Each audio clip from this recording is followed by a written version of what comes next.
Hey, son, Hello. we're having second winter here in Michigan.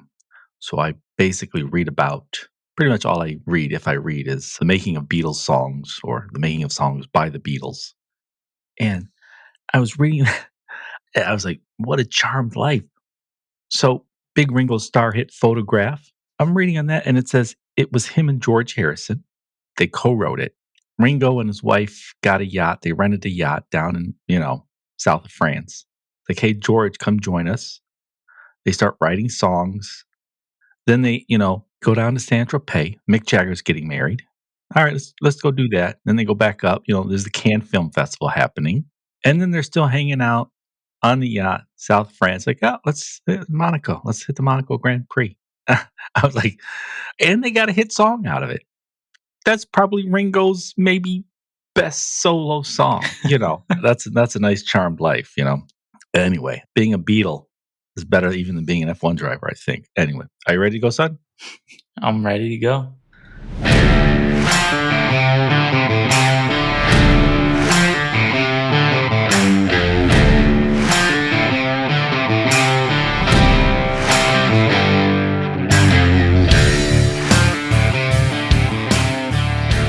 Hello, welcome to Hard Compound, the American take on Formula One.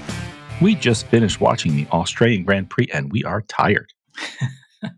Big news. The streak is over. Max, we did not, we thought Max might lose a race. We thought Red Bull could lose a race. Ferrari is definitely improving week after week. But man, reliability. DNF, what was that? The third, fourth lap? I don't remember now. It was tough. It was late for me. But Max DNFs, Carlos Sainz, who I think had a good chance to win, even had Max not DNF'd. That was a good one. And you think, wow, Carlos Sainz, he doesn't even have a seat for next year. He's actually not signed. I mean, that was a big deal. Anyway, Patrick, son, give me your big takeaways from the Australian Grand Prix. Yeah, talk about prime real estate. Carlos Sainz, he's free, can go anywhere. Looking for work. Anyone that wants to sign him can sign him. Just shell out enough money and you can have him. So that's pretty exciting, probably for Sainz and, some of these teams that are looking for either a number one driver or another driver to help compete at the top. Yeah, I just have to interrupt you there, son, because you try to plan for the future, and as parents, as fathers, we try to help our children plan for the future. But Carlos Sainz is a good-looking man, a Formula One driver for Ferrari, winning races, maybe the only one not at Red Bull winning races since the end of 2021, it seems like, or at least in last year, this year. Yeah. And he's out of work. Man is out of a job. Now, there's no way I think Lewis will be doing better next year at Ferrari than Carlos Sainz would. But, it's like, hey, this is about the branding. This is about the marketing and the potential. I mean, dang, it's hard to tell people to plan for the future when a guy like Carlos Sainz can be out of work. Yeah, definitely one of the better drivers on the grid. And certainly so far this season has been one of the top two drivers. I think that's pretty clear. Max was dominant in the first couple of races. The only reason he didn't come in at least second place in this race was because of a brake issue, which, caught his right rear on fire. And, well, that ended his race prematurely, unfortunately. Yeah, the video from that was something, I was not expecting. There's just like an explosion. There was smoke. First there's smoke, like, okay. Then there's like, well, that's a bit of fire. And then there's like a little mini explosion. Yeah, you're like, dang, what's going on here? Yeah. But yeah, just I think craziness kind of up and down the grid for sort of the whole weekend and throughout the entire race. Australia pretty much always delivers. It's always a fun race. Always something happens. And, I think it's been disappointing since it returned to the F1 calendar that it has not been sort of the inaugural race, right? It used to be first race of the season, and it provided, awesome racing, tons of great fans in Australia. Melbourne's a great host city. It's just awesome to be there. And I think it would be even more fun if we got back to Australia being sort of the kickoff event of the F1 calendar. That would be. Yeah, that was always, yeah, the first race, a little chaos, a little uncertainty, great fans, great street track. I loved it.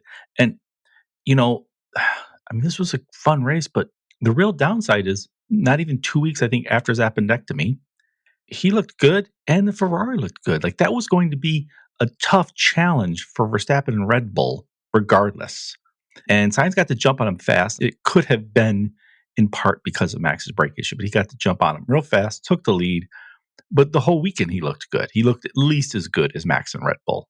It was pretty surprising how close the Ferrari looked to the Red Bull. It's been some time since we've seen any car at any track look as close to the Red Bull as the Ferrari did this weekend. So, maybe that bodes well for the future of the season.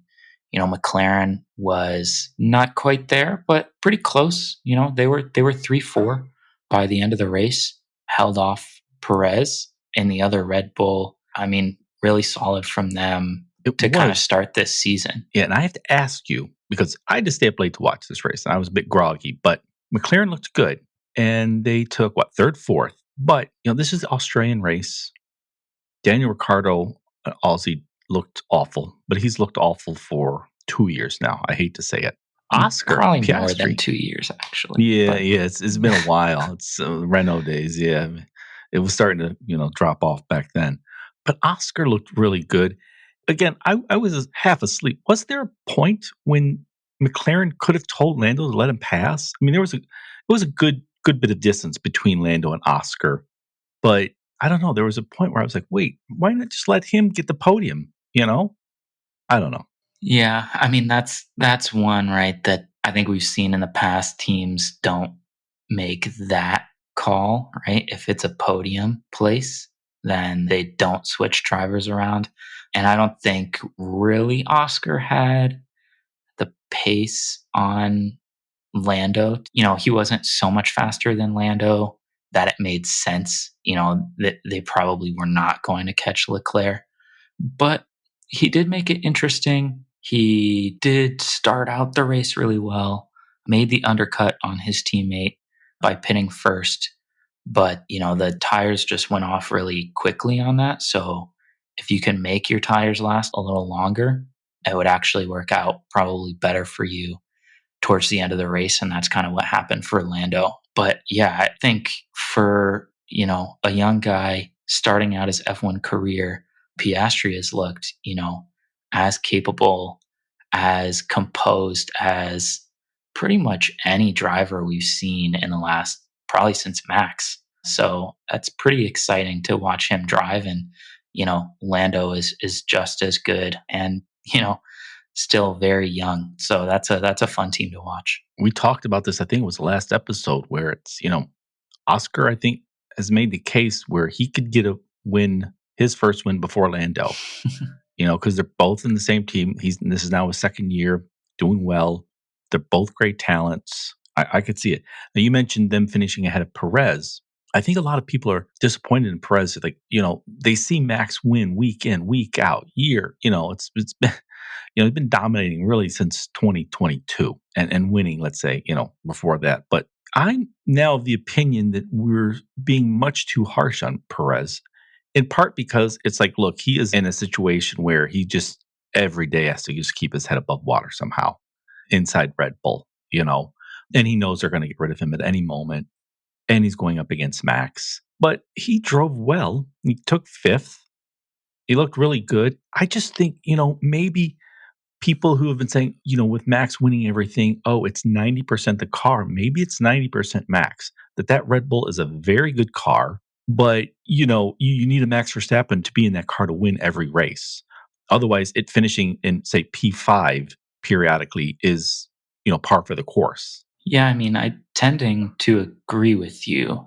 Perez has always been a solid mid-pack driver in sort of those cars. His Force India Racing Point days, he was extremely good and always kind of got the most out of those cars.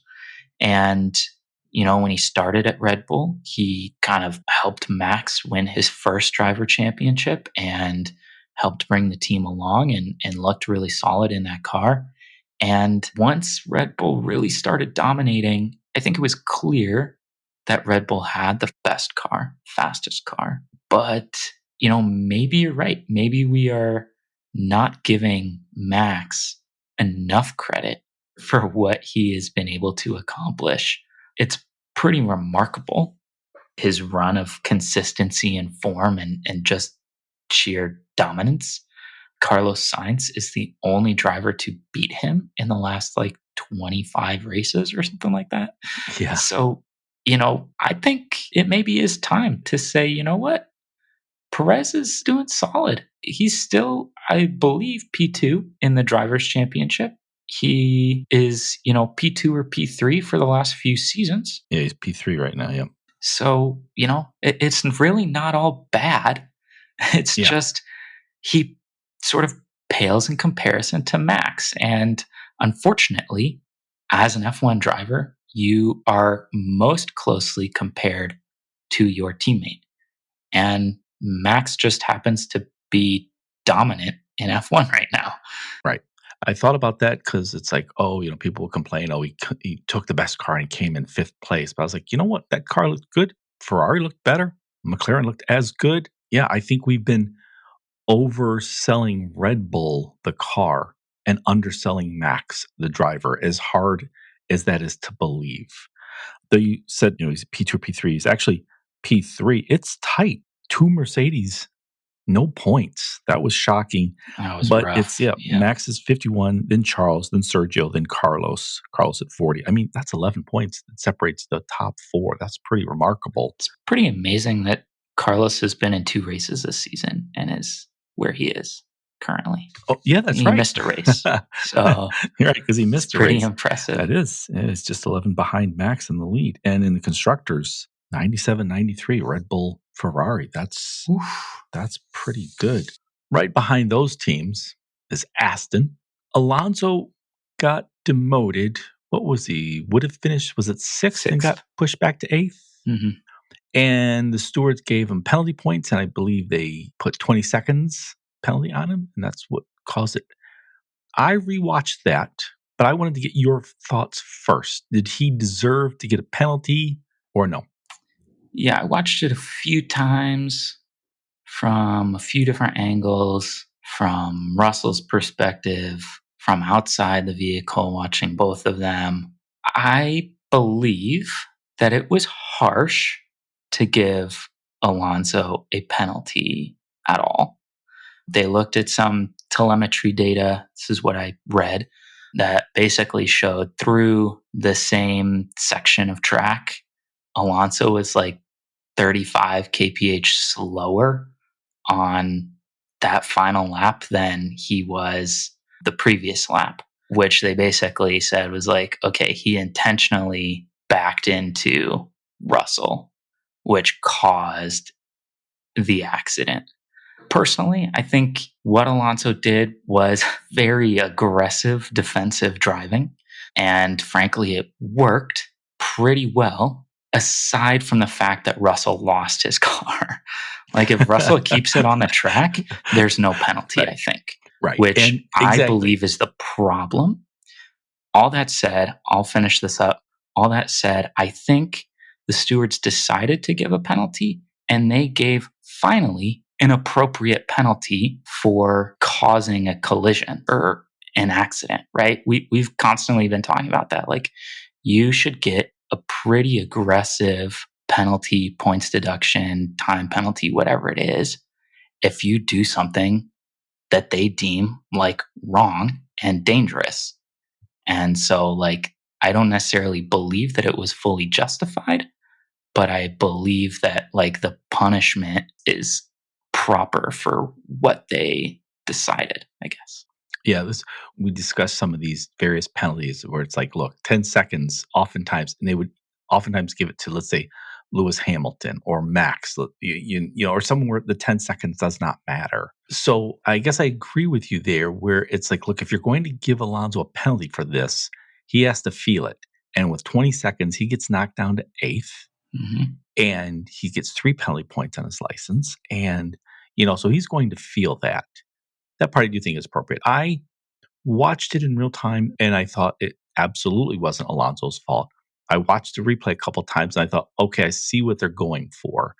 I was disappointed they gave him a penalty. Two reasons. One is I don't think there's ever been anyone in F1 who can put on a defensive masterclass like Alonso. I now think that's forever tempered. I think we're never going to see Alonso defending at his very best anymore because the FIA is essentially, or the stewards, I'll say, has essentially penalized him for it. I also think it's like, look, we've seen this before where it's sort of like someone heading into a turn. They might slow down a bit more. They might brake a little differently, a little sooner, a little harder. And it sort of, they know what they're doing, but the guy behind them who might be able to catch them at some point and pass them up at some point, they have to pull back. And so it increases the distance. I think it's really smart, wily, veteran defensive driving. I think in this case, they thought, well, where he did it, that's a hard turn. And George, we've talked about this before. George typically gets anxious. He should try to push himself and push the car more than he can. And I think he got caught up in the air and then he, crashed out. I mean, it was a terrible crash. I mean, he's, calling for help. I mean, he's there in the middle of the track, but I put that more on him. And so I don't know. I'm disappointed because I don't think penalties are ever one offs. They sort of become precedents. And I'm glad that, as you said, when they call a penalty, you're going to feel it. The 20 seconds, I think it was 3 penalty points. That hurts Alonso. But I just don't think they should have done it in this case. Yeah, I think I agree with everything that you are saying. Like, it's rough, I guess, to watch how good Alonso can be. Russell was a second behind him for like 15 laps, and Alonso was able to kind of hold him off that whole time. And, like you said, just kind of make these really veteran, smart, defensive moves that would throw Russell off every lap. And, it being the final lap of the race, Russell is very anxious trying to get past and, maybe overcommits to a certain extent and just can't keep his front end, doesn't slow down enough, can't keep his front end and goes off. I think it's a little bit crazy to say, Alonso never actually touched Russell's car. He didn't necessarily brake check him at all. I mean, Russell was pretty far back considering when Alonso started to slow. And Alonso really just wanted to kind of slow his momentum so that he could get a better exit out of that turn and onto the straight. So I think what Alonso did was smart and worked perfectly. It's just disappointing. It almost seems like the penalty came because of the actual crash rather than like because Alonso did anything particularly wrong. Yep.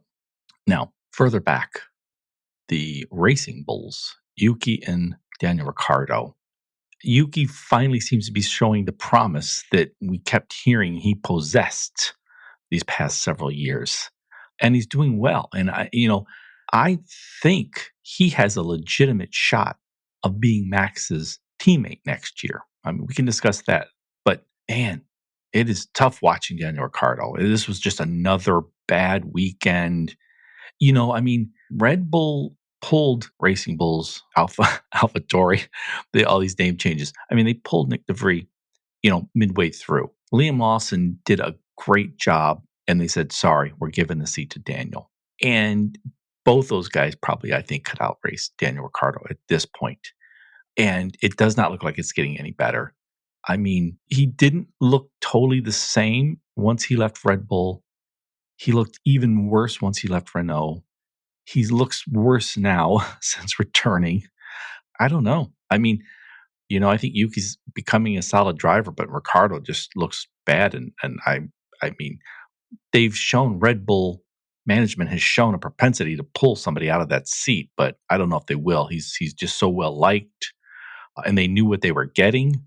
But man, it's tough to watch. Yeah, I mean, it's no fun. Ricciardo was so good at Red Bull. He was, one of the top drivers on the grid, and really looked like had they had the car to compete with Mercedes in kind of that early turbo hybrid era, I guess we call it now, he may have, put a challenge into Rosberg and Hamilton. He was that good. But yeah, once he left Red Bull, he kind of, seemed like he didn't necessarily fit in with like the Max Wonder Boy era of Red Bull. So he decided to leave, and since then just has not looked like the same driver. He's fun. Everybody likes him, like you said, but there comes a time when, you need to be scoring points in order to stay a driver in F1, and he has not been able to do that really since returning. So I foresee him leaving soon, very soon, Really before the end of the season? within the next 3 races. Wow. Wow. Well, we could pocket that as a crazy I prediction. I Wow. don't think he makes it to Miami. Wow. That'll be tough. That'll be tough. Now, speaking of drop off, I don't think we've seen a huge drop off from Lewis Hamilton, but I think we have seen a drop off. I mean, he lost out the final race in 2021 and has not looked the same. Late last year, it looked like the return of the old Lewis Hamilton, and he put up a fight. But through most of 2022, 23, and now certainly the first, few races of 2024, I don't know. It could be he realizes Mercedes isn't going to challenge. They were so good for so long, and they have shown an ability to improve over the course of the season as well or better than anyone else. So now maybe you could say, oh, it's the third best car, the fourth best car, the fifth best car. But by the end of the season, it'll be the fourth, the third, maybe second. I doubt that well, but and he's got the big money waiting for him when going to Ferrari, which is a team that looks like it's on the upswing. They're having fun, but I don't know. I don't know. I just want to get your thoughts on that because I have a feeling that like Charles will just easily outrace him in the Ferrari next year. Yeah, it's like a weird, interesting case, right? I mean, Lewis Hamilton was so good, so dominant for so long, and now Mercedes has just like really fallen off, like not even close in some of these races, battling for, sixth or seventh. It's really not Hamilton's thing. He doesn't want to do that. He doesn't believe he should have to. I think he's still, one of the top drivers on the grid, but man, he's not having a good time at Mercedes. And I think he sort of recognizes that and recognizes that they are not making the changes that he wants them to make. He's not comfortable in that car, doesn't like the way that it is set up or the way that it feels. And, I think George has adapted to it a lot better than Hamilton has. And, it'll be interesting, I guess, to see how he feels at Ferrari. I have to imagine that he will be more comfortable and race better in the Ferrari. I don't know how quickly he will get up to speed, though. I think you might be right. I think Leclerc may kind of get the jump on him and really outrace him for most of the season next year. This discussion has made me think of Mercedes next year. Lewis is going. That's, he's been there for so many years. He was there during their glory years, and he'll now be leaving next year to go to Ferrari. George has shown he's a capable driver, good driver. He got pulled out of Williams to drive for Mercedes. He's had to compete against Lewis his 2+ years there. That's not an easy task, but I'm just not sure George Russell is the guy. I think George Russell is, he's solid. But I'm now thinking I would put him kind of with a Gasly or Ocon level, which means I think Mercedes has some big decisions to make because I'm not sure George is the guy and Lewis is leaving. So, we were joking about Carlos Sainz not having a job next year. I could see Red Bull making him an offer, but I could see Mercedes making him a desperate offer, just stupid money long term, which Toto does not like to do because, what other options are there? Yeah, I mean, that's sort of what I assumed. so that Sainz would sign with Mercedes. But yeah, I have never thought that Russell was the guy. I think he's a solid driver, and with the best car on the grid, I think he can do a solid third or fourth place. Which that's Perez territory. That's pretty good. True. Although, to be the devil's advocate here, hold on. Because if he's not the guy, he jumped into the Mercedes, a team that Lewis had been for years. And in the 2+ years, essentially has equaled Lewis. You can make the case, oh, Lewis has been better. I don't, so there is that. Yeah, I mean, that's fair. Lewis was much better than George last year, and George outraced him the first year. They were teammates. Yeah, I mean, I don't know. I think Hamilton has not been happy at Mercedes for a while, and yeah, it's sort of an interesting dynamic, and the downfall of that team. It's weird to say downfall because they were P2 last year, Right. but just the way they were so dominant for such a long time, and now they're fighting for scraps behind the Red Bulls with McLaren and Ferrari. That's a big drop off, which is really interesting to see. And I think they need somebody to breathe life back into that team. I think initially they were hoping Russell would do that, and he did not. He sort of did not deliver on that front. I think Sainz absolutely could. If we want to go same route as Russell, then take Albon from Williams. I don't know. There's plenty of drivers that they could look into. They've got some young talent coming up through F2. So lots of interesting names, but I think Sainz is almost a shoe-in for a drive at Mercedes next year.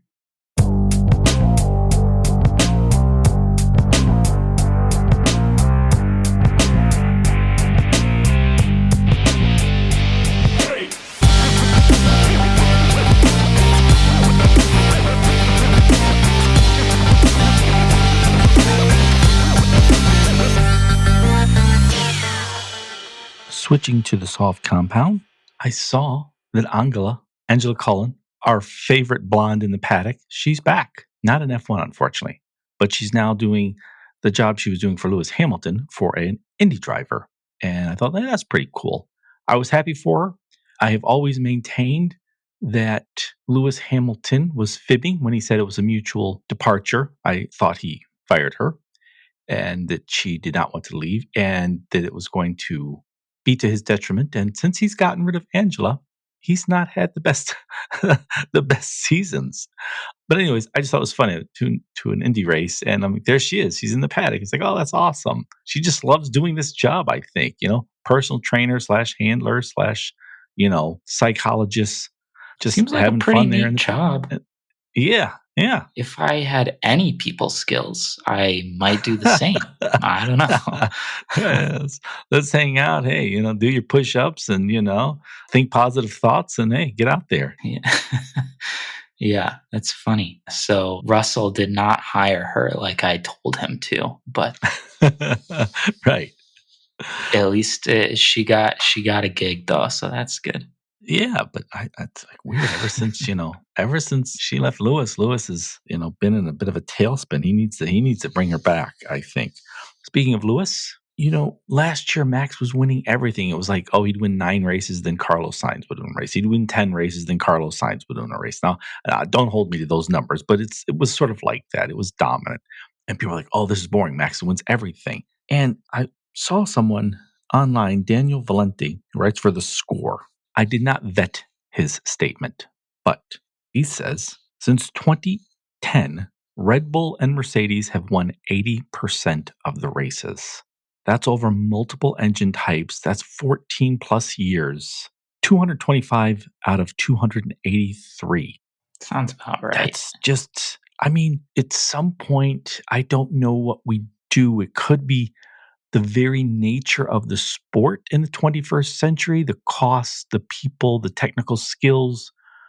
It could be that Toto and Christian Horner put together teams that simply are radically superior. It could be that Ferrari, Williams, Aston, Alpine / Renault just are falling down on the job. But that's not good for a sport. where, you know, 2 teams of the 10 plus are almost always going to win. Hmm.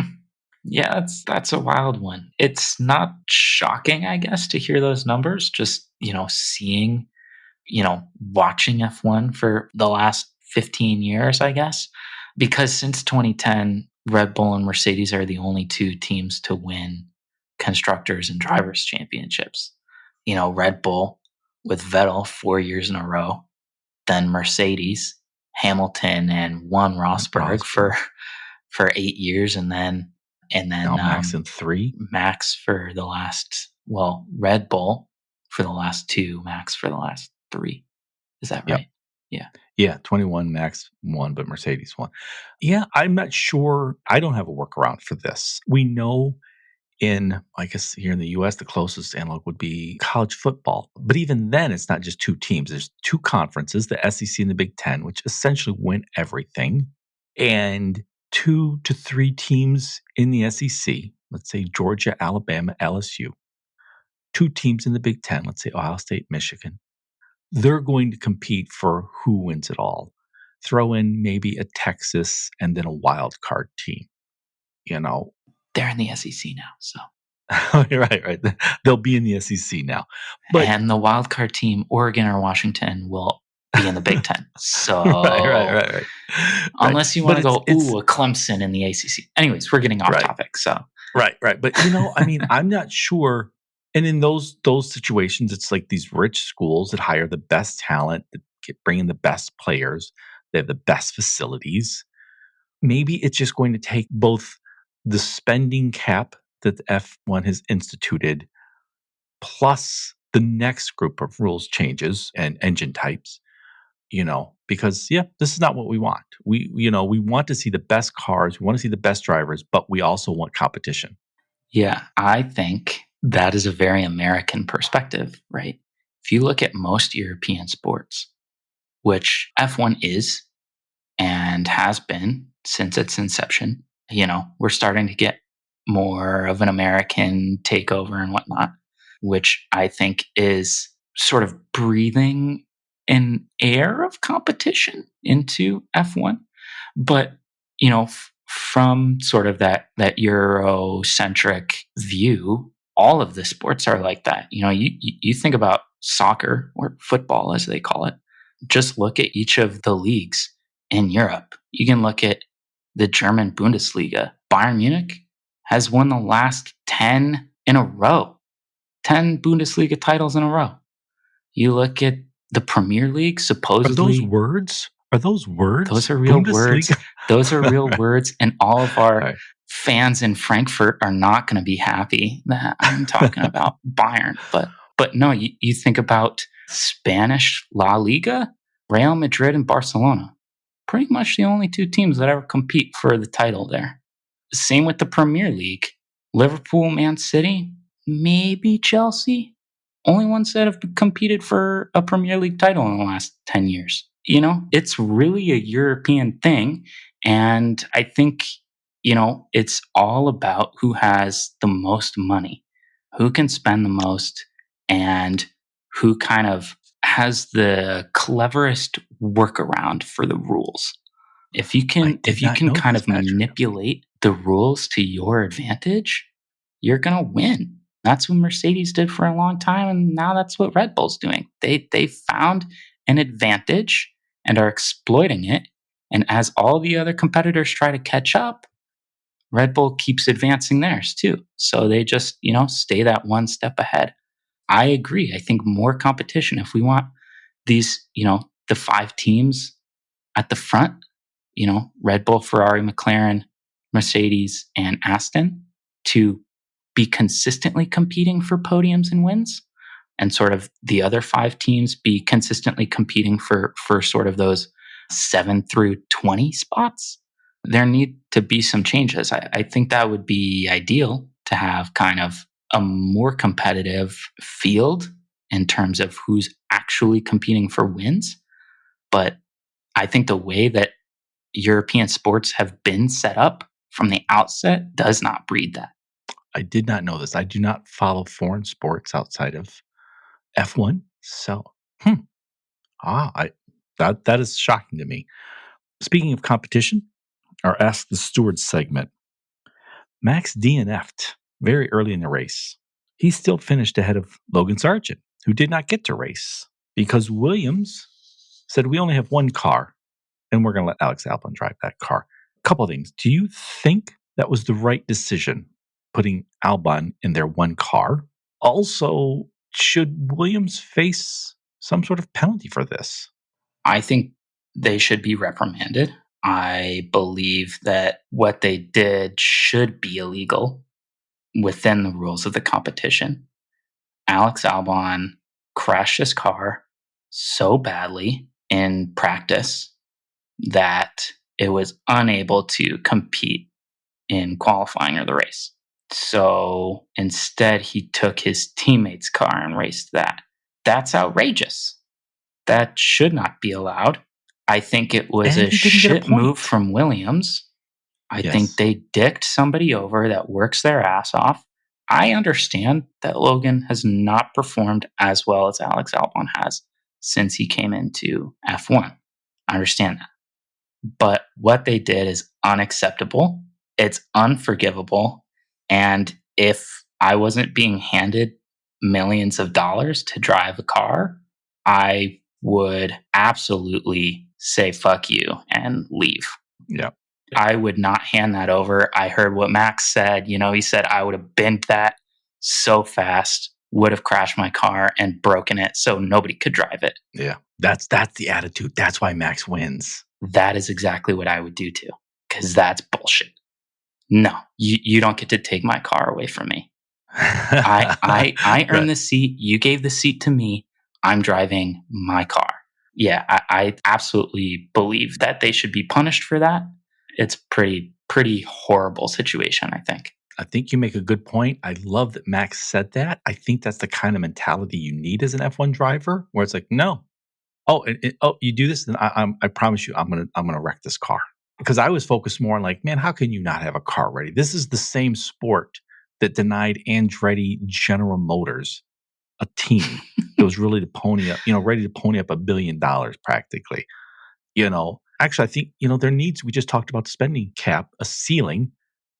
There needs to be a spending floor. I mean, it's like, look, Williams, this is unacceptable. You don't have a car, or if it's because the spending cap is such a burden, everything is so tight that we can't have a spare ready. Fair enough, but then I want to see your books that you are spending a certain amount. Like there needs to be a floor. I mean, Haas is the most guilty of this, I think, where it's like they've outsourced almost everything. They have maybe half the staff.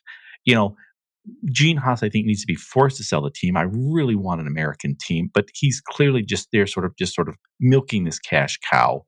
I don't know how Haas. I mean, the team is amazing for how limited their resources They're are. still beating 3 other teams currently. Yeah, I mean, how is that even possible? They're ahead of Alpine, which is that's a shame. That they're in. I don't know what's going on there. They're in free fall. Yeah, no, get rid of that team. Inexplicable. Yep. Throw that team in the trash. Yeah, Albon got Logan's car. He did not get a point. Haas came 9th and 10th. And then you have who else are they beating? I guess that would Sauber, whatever the fuck that team is steak, called. whatever it's called. Yeah.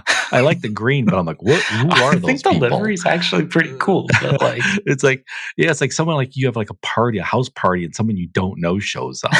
But they're like look cool. You're like, oh, come on in. I have no. I think that's anyway. There should be a spending for. But okay, all right. Oh. But speaking of points, another thing I saw, which I thought was interesting, was this thought that right now the top 10 get points. So 25 for the first place, so Carlson get 25. Then there's that extra point for fastest lap. I think that went to Charles Leclerc this week. But, it goes down 9th. I think that was Hulkenberg gets 2 points. 10th was Magnussen. Also, Hassi gets 1 point. This person was saying we need to go back and give points for the top 12. And it can go... You can reconstruct how you get points. So let's say the first place gets 12, second place gets 11, and you go down. But the reason for this was you have these top teams right now, that's Red Bull and Ferrari. Then you have just right behind them, McLaren, Mercedes, Aston. Okay, that's 5 teams, that's 10 drivers. That's all the points. But there are week in and week out battles between, let's say, Williams and Haas, Haas and Alpine, racing bulls, that this might give them more incentive. And I actually think that's a really good idea. I also think that's a really good idea because I guess heading back to the Williams fiasco with Albon and Sargent, their team principal James Foles basically said, "Well, we think Albon gives us the best shot at getting a point this weekend, and when it comes down to it, by the end of the season, essentially 6th through 10th is probably going to be decided by a couple of points. So you kind of need every point that you can get because there's really only a few up for grabs for those teams every single race. If there's no DNFs from those top teams, it's pretty unlikely that you're getting really even a point. So, yeah, I think it makes sense to kind of have more points paying positions.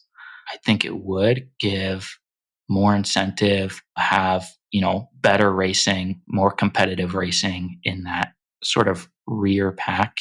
And it may bring up the overall level of competition, which I think that could work really well.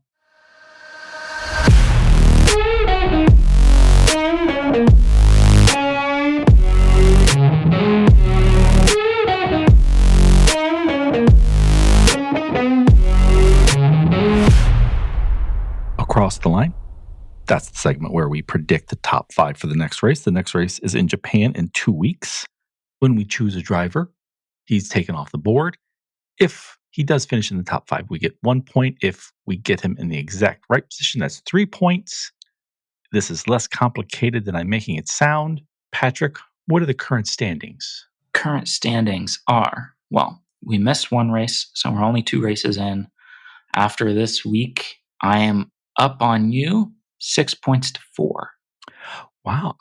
Because this was such an odd race, 2 Mercedes DNFs, Max DNF. I would have thought the gap would have been greater, but 6 to 4, that's fine. I mean, there's still, 20 plus races left. So last year, Japan, they used to run the Japan race later in the year, which I thought was more fun. You're right. I think there are certain races, like you said, Melbourne, that should be the first race of the year. But anyway, Japan is in 2 weeks. I'm not exactly sure why they've moved it to April, but they have. Who goes first, Patrick? I go first this week. Oh.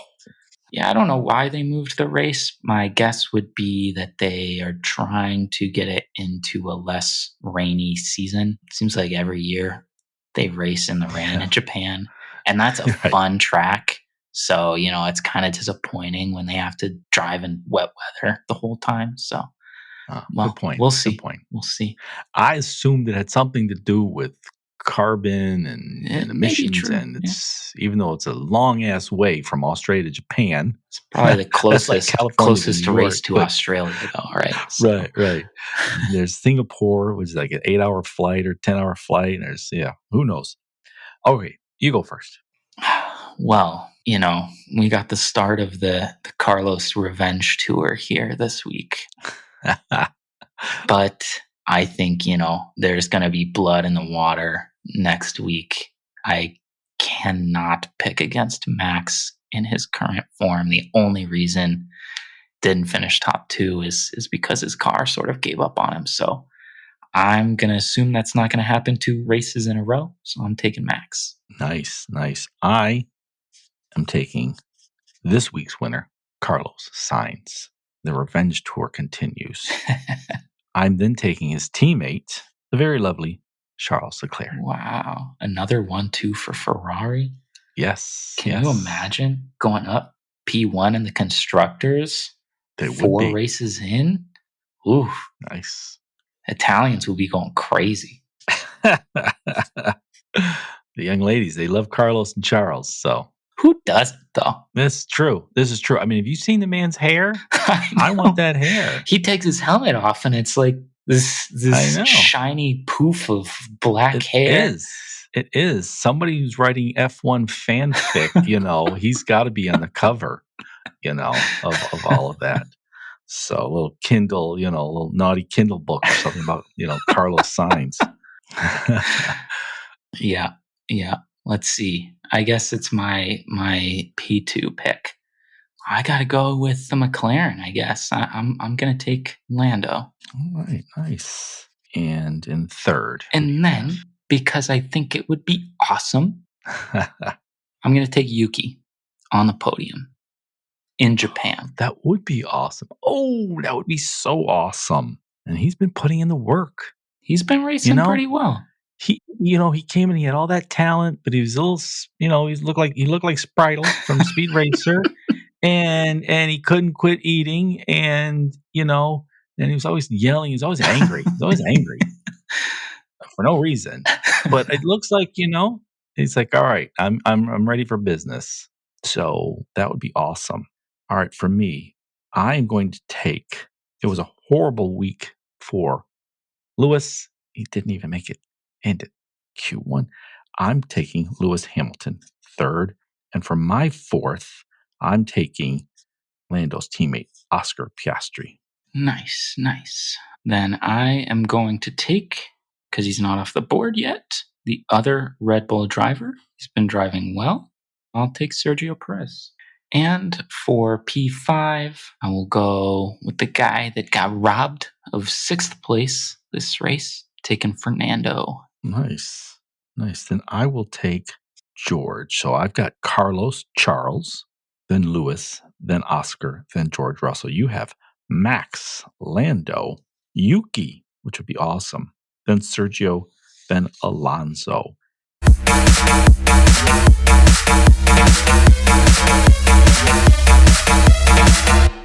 Any crazy predictions, Patrick?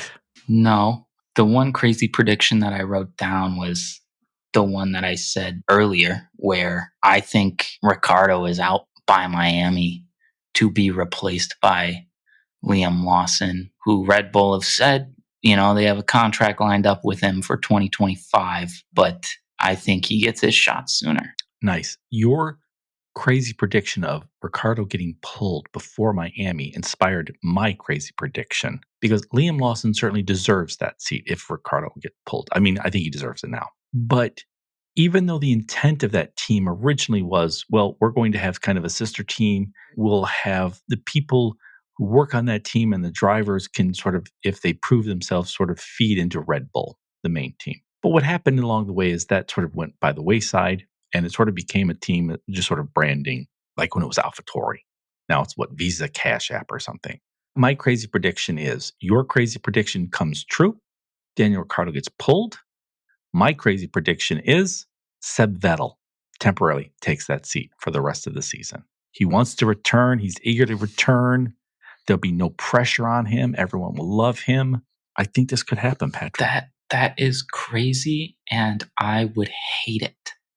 I don't dislike Seb Vettel, but dude, you were washed before you left the sport. You're a hippie European now. I don't need you in F1. But right. We don't need vegans in F1. If he returns as the Vettel from his Red Bull days, I'm good with it. But otherwise, I don't need it. Oh, well, I said it was crazy. So. All right. I want to thank you all for listening to everybody's most beloved Father and Son F1 podcast. Remember to subscribe, leave a review, and tell a friend. And we are lights out. See ya. Thanks for listening.